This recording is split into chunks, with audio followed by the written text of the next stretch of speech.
पीले दांत वाली बहू। रंजना कभी ब्रश नहीं करती थी।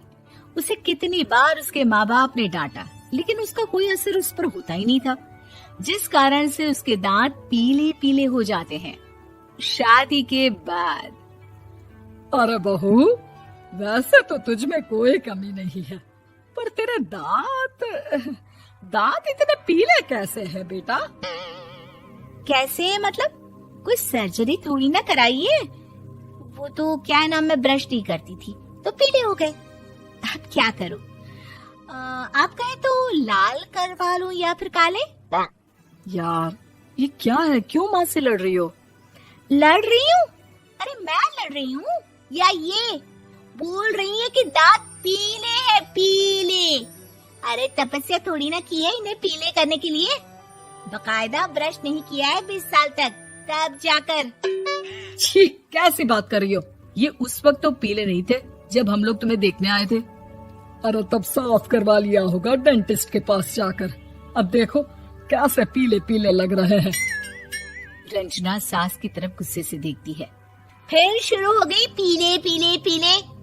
अरे पीले तो तब भी थे जब मेरे हाथ का रसगुल्ला उड़ा उड़ा कर खा रही थी और बोल रही थी, लड़की नहीं गुणों का खजाना दे रहे भाई साहब आप।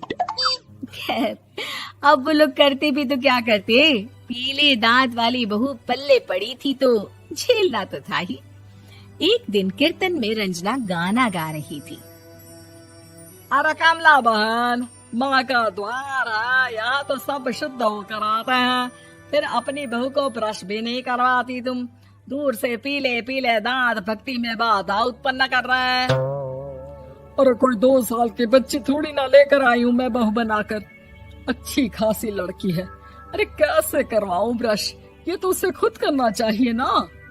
अब माँ बाप तो इसके जैसे तैसे निपटा दिए, ये नहीं सोचा कि सास कैसे संभालेगी। सास बहू को लेकर घर आ जाती है, लेकिन सोच लेती है कि अब इसे लेकर कहीं नहीं जाएगी। अगले रोज बहू कहती है, अरे क्या हो गया, मंदिर नहीं जाना क्या? कीर्तन का वक्त हो रहा है। मेरी मधुर वाणी से कान्हा जी जागते हैं और सोते हैं। आप तो जानती है ना उनकी भक्ति में कितना मन लगता है मेरा। वो क्या है ना, तबीयत ठीक नहीं लग रही है मेरी, आराम करूंगी मैं। तबीयत ठीक नहीं लग रही? अभी तो मिथुन के गाने पर नाच रही थी आप, और अब बोल रही है कि तबीयत ठीक नहीं लग रही। अरे भक्ति में मन लगा लो सासू माँ, ऊपर जाना है, क्या मुंह दिखाओगी आप? हाँ?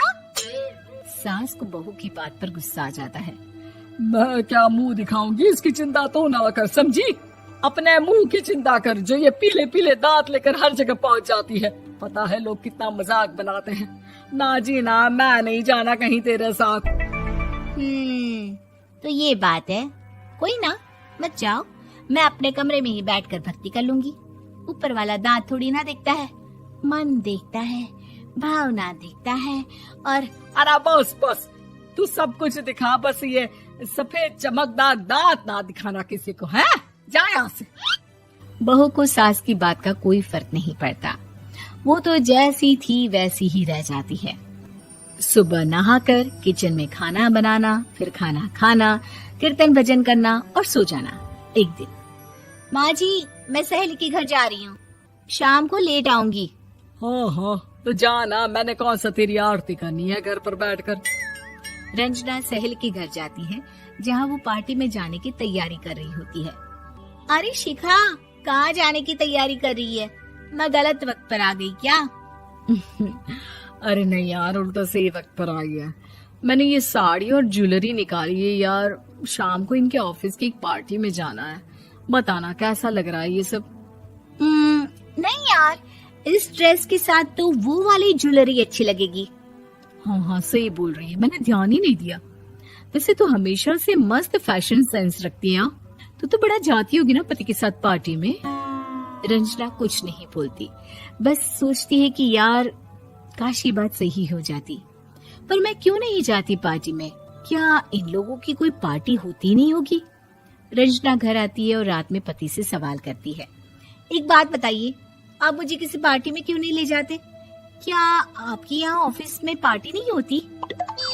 पति बेचारा क्या कहता कि दांत पीले हैं तुम्हारे इसलिए। अरे कोई पार्टी होती नहीं हम लोगों के ऑफिस में, तो कहाँ से लेकर जाऊं? और मार्केट, मॉल, कहीं वीकेंड घूमना, कहीं तो। अरे यार, सारे हफ्ते में एक छुट्टी मिलती है, तो सोचता हूँ कि आराम ही कर लूं। क्यों? रंजना मन मार के रह जाती है। पहले कभी सास के साथ मंदिर जाया करती थी, लेकिन वो भी सास ने ले जाना बंद कर दिया। घर बैठी बैठी रंजना बोर हो जाती है। तभी उसे आइडिया आता है और वो मायके जाने का सोचती है। सासू माँ, 2 दिनों के लिए मम्मी के घर जा रही हूँ। अच्छा ठीक है, आराम से जा। और हाँ, माँ से कुछ अच्छी आदत सीख कर आना कि कैसे शरीर के हर भाग की तरह दांतों की सफाई भी जरूरी होती है, समझी? शुरू हो गई ना आप। वो लोग आपकी तरह नहीं है कि छोटी छोटी बात का बतंगड़ बना दे। उन लोगों के लिए मैं मायने रखती हूँ, ना कि मेरे पीले पीले दांत। रंजना माँ को बिना बताए उन लोगों को सरप्राइज देती है, लेकिन जैसे ही वो दरवाजे पर पहुँचती है, अंदर देखती है कि घर वाले कहीं जा रहे होते हैं। अब माँ, काश रंजना दीदी के दांतों वाली प्रॉब्लम नहीं होती, तो वो भी हम लोगों के साथ चलती ना बुआ जी की बेटी की शादी में। हाँ बेटा, लेकिन अब उसे कौन समझाए कि उसको उसके पीले दांत नहीं दिखते, लेकिन उसके आसपास के लोगों को कितना एम्बैरेसिंग फील कराते हैं। मुझे तो कितनी बार उसके स्कूल की टीचर ने शिकायत की कि उसके साथ कोई लड़की बैठना भी नहीं चाहती, और ना ही कॉलेज में कोई उससे बात करना चाहता था। लेकिन पता नहीं क्यों उसे ये बात समझ में ही नहीं आती। कोई कमी नहीं है उस लड़की में, बस यही कि दांत पीले हैं। वो तो भला हो जीजा जी और उनकी माँ का, जो दीदी को जैसी है वैसे ही रखा हुआ है। रंजना को अपने घर वालों की बात सुनकर बहुत दुख होता है।